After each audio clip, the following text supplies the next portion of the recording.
Now this video is basically just a quick roundup of a completed Daihatsu Hijet that I've just finished off fully converting. All the bodywork's been done, all the paintwork's been done. So this is a quick just roundup video showing exactly what has been done to this van compared to when I first bought it. Now I'll just put a couple of photos up just to show you what the van looked like when I first bought it.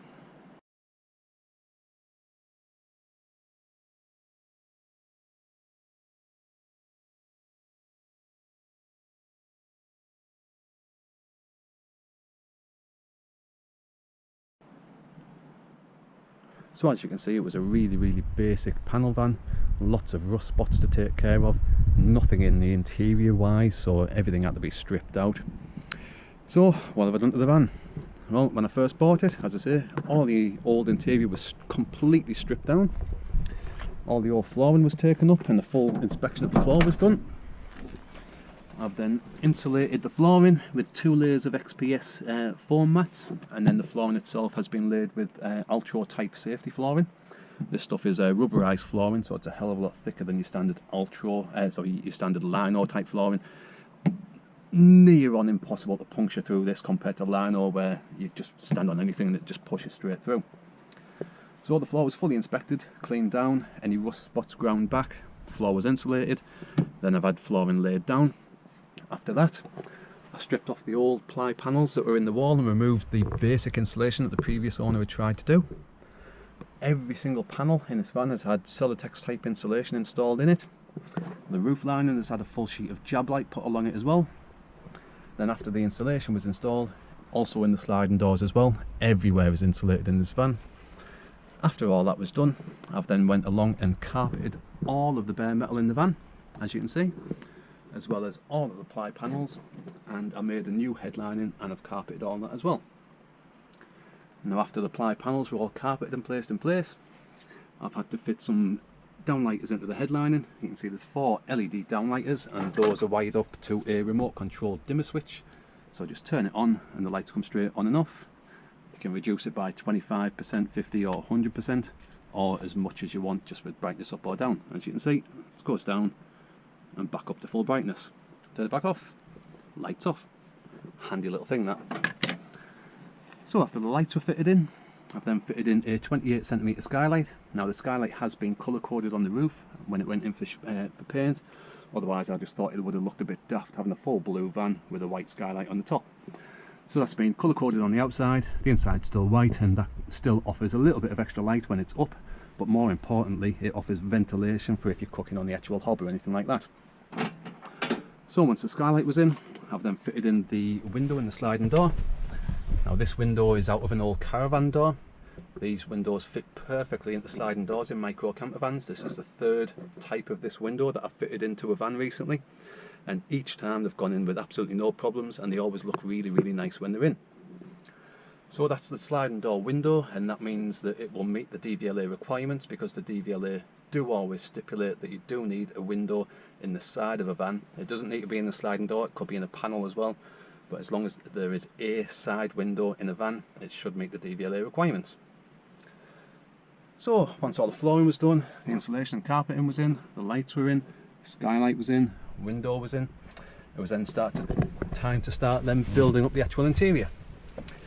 So interior wise, I've done a full corner sofa bed.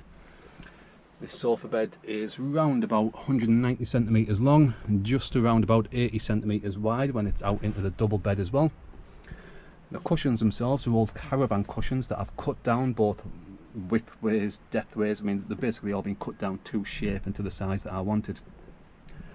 Now because the cushions were cut down, they wouldn't fit back into the old caravan cushion covers, so I've went out and bought some nice ruby leatherette type material, and as you can see, I've reupholstered all of the cushions with this ruby leatherette. Looks really nice, smartens up the interior really nicely compared to the old worn caravan cushions. The foam itself was spot on condition, absolutely great condition, but obviously the covers just wouldn't fit by the time the cushions were all cut down. So once all this has been reupholstered, I've made the frame. It's got a full storage going underneath the bed. I've also left access for the starter battery that's under there. I've made a cut out into the ply flooring, into the Altro flooring for that, just so access is not a problem, it'll just go straight in. Now all of the storage panels, they just flip up and are held in place with little locking clips just in the middle there. I've also made that front section completely removable. That section goes along there and it's not bolted or secured down. That's because in these vans, they're so small, the seats actually sit on top of the engine. So to gain access to the engine bay, the seats need to fold back into the back of the cab.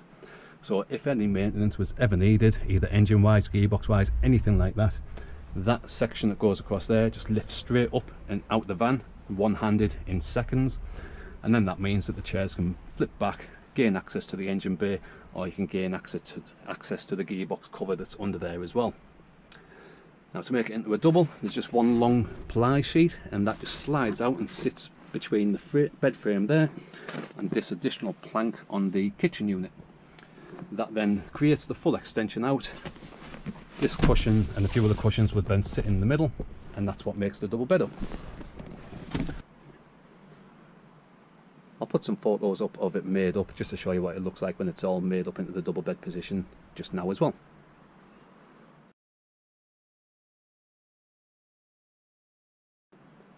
So that's what it looks like when it's all fully made up, and seating wise you could easily seat 5, maybe 6 people in here. And because I've learned from the previous Hijet, I've actually made the seating that little bit smaller in here. So as you can see, I'm 6'3", and I've got plenty of room there. My hair's quite big today, but as you can see, plenty of room between my head and the headlining. So being 6'3" and me having lots of space, pretty much anybody should be able to sit in here without any issues at all whatsoever. So once the sofa bed was all made up, I've then had to make the kitchen unit. The kitchen unit's made of all brand new materials, apart from the actual sink itself. That's a reclaimed bowl, but that's still been fully polished up to give it a nice new look as well. All the tap and the micro switch pump, they're all new. In the kitchen unit itself, I fitted a 2-burner camping gas hob. That's fed from a dedicated gas bottle storage cupboard that also has a gas safety dropout hole in the floor there. The bottle itself has retaining straps in the cupboard just to tie that up as well, just to make sure it's nice and secure. And that's just fed up via the hose there. Now on the other side of the unit, I've got a sink with a full-size strainer with external drainage as well. It has a brand new micro switch tap with a brand new micro switch pump underneath. And as you can see there, that's the external drainage, goes straight out. I've also built into this cupboard a battery area storage for 110 amp hour leisure battery. There's a split charge relay system at the back there as well as individual fuse box for all of the 12-volt electrics. I've also mounted into the cupboard a USB 3 charging point, which also has a built-in voltmeter. So once all of the kitchen unit was done and everything's tested and working, the gas hob's working fine, the tap, you can hear it whirring into life there, there's just nothing wired in for water wise. So that was almost the conversion done. Now the DVLA do stipulate that you do also need a little table to have a van registered as a camper van. And I've done little tables like this on a couple of previous conversions, so I know this should be signed off no problems at all. This table here is attached to the sliding door and just held in place with a turnbuckle. As long as that turnbuckle's on, the door can open and close with no issues, no catching at all. And then to use the table, move the turnbuckle down, open that door just a little bit, and that acts as the actual leg for the table. It's not a huge table, but it still just provides that extra little bit of prep space if you're then working around about the kitchen or the sink area. Just gives you that little bit of extra space to put pots, pans on, this, that, the other. Again, just fold straight back down. And with the turnbuckle holding it in place, that means the door can then open and close with ease without catching on the paintwork. So that's pretty much the conversion wise done. As there's a couple of daft little other bits and bobs I've done as well. As I say, all of the electrics are wired in. I've put a 240-volt hookup on the rear bumper, and that feeds a 240-volt socket there. Now I would always recommend using an RCD plug if you've just got a direct hookup going straight to a plug without an RCD consumer unit. You can get little 40 milliamp plug-in RCD plugs, similar type of thing that you would use if you were safety conscious whilst using a lawnmower, things like that. Something that will trip and stop the electric in case there was any sort of surges or spikes in the line. But because it's installed, it means that if you do ever visit a campsite that has hookup, at least you can plug it in, plug an extension lead into the RCD plug, and then have as much 240 volt electrics as you wanted. So once the conversion was pretty much all complete, as I've just described there, and every single job I've just mentioned is documented on my channel, job by job. So if you haven't had a look at there already, do have a look, because as I say, everything is documented job by job on this van and every other van that I've converted so far as well. So once all the interior was sorted out, the van was actually pre-sold. Somebody who came along who wanted the previous Hijet that I'd sold was interested when they found out that I had this one on the go. Now they requested to have the van painted the same colour as the last Hijet, so that's why it's gone from white to pretty much the same blue as the last van that I did. It's also got the sparkle metal flake in it as well, but unfortunately it's just not sunny today to show off the actual metal flake sparkle. If it was sunny, the whole van would just be shining like crazy. You just wouldn't believe the amount of sparkle that the van can actually give off. So as I say, once the interior conversion was done, I've then had to tackle all of the exterior of the bodywork. The van had numerous rust issues on the body, on the roof, on some of the panels. Not quite as bad as the first Hijet that I did, but there was still a good, I don't know, 4 or 5 days just of grinding, filling, sanding, priming, this, that, the other. Then more work underneath while you're brushing all of the floor plan underneath off, this, that, the other. There's probably about 7 days total that's gone into the full bodywork of this. After the bodywork was all completed, as I say, the vans then went in for a professional respray. That video again is also available on my channel, showing all the bodywork and the full respray job as well. The respray itself's come out really, really nice. As I say, it's just a shame it's just not sunny to show off the sparkle. And unfortunately this van should be going off to its new owner tonight, so this is pretty much the last chance I've got to make this roundup video as well. But I'm quite pleased with how it came out. There were various bubbling issues. There was an area around there. I'll show a picture of that now. So as you see, compared to that picture, you can barely see any prep work at all around the roof area. It's just come out really, really nice. Now the paint job, because I did all the bodywork prep, you can still see a couple of small little areas underneath the paint where I was doing some of the prep. But in comparison to the first Hijet that I did, where you could see almost 100% of my prep work, you're looking maybe 10% of my prep that is visible here, if that. I've tried to improve with every van that I've done, and as I say, the amount of prep this van has had compared to what you can actually see is minimal, really, really minimal. So I'm quite pleased with how the vans came out with the paint shop. Once it came out, there was just a couple of other daft little things to do. I've fitted some wheel trims onto the van, fitted a couple of door speakers into the doors as well. Now because the van had a door shut paint job, all of the door shuts still need colour coding, they're still white, but I did get a big jar of spare paint from the paint shop as well, so they can just be painted in just to match and colour coded up if that was ever wanted. So there we go, that is this full Daihatsu Hijet micro camper van conversion fully complete now. Taken probably 6-7 weekends worth of work with a few days off in between as well, just to help get caught up with a few jobs that were outstanding.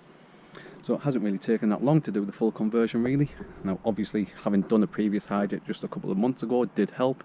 I already had pretty much the previous Hijet to go off, dimensions wise, build wise, so that did speed things up. Let's say if you haven't already, do have a look at my channel. Every single job that has been done on here is documented on my channel job by job. Everything from the flooring, insulation, carpeting, kitchen build, bed build, it's all there to be seen. As well as the previous Hijet that I've done, a Ford Connect I've done, a T4 that I use personally. And then once this is gone, I've got quite a big project coming up next. Full Mercedes minibus, or I've also got a VW T5 sat there waiting to be done as well, so I've got no shortage of projects at the moment. So once this is gone, I'm going to have a good shuffle around on my driveway, decide what I'm going to be doing next. So if you haven't already, hit that subscribe button. There's going to be loads more content to come, whether it's this one or the T5 that I do next. As I say, have a look at my channel. Loads of content on there already from all the vans that I have already done. Plenty more to come as well. Give this video a good old thumbs up as well, it always helps as well. Hit the subscribe button if you haven't already, and hopefully I'll see you on the next video of my series. Thanks for watching, cheers.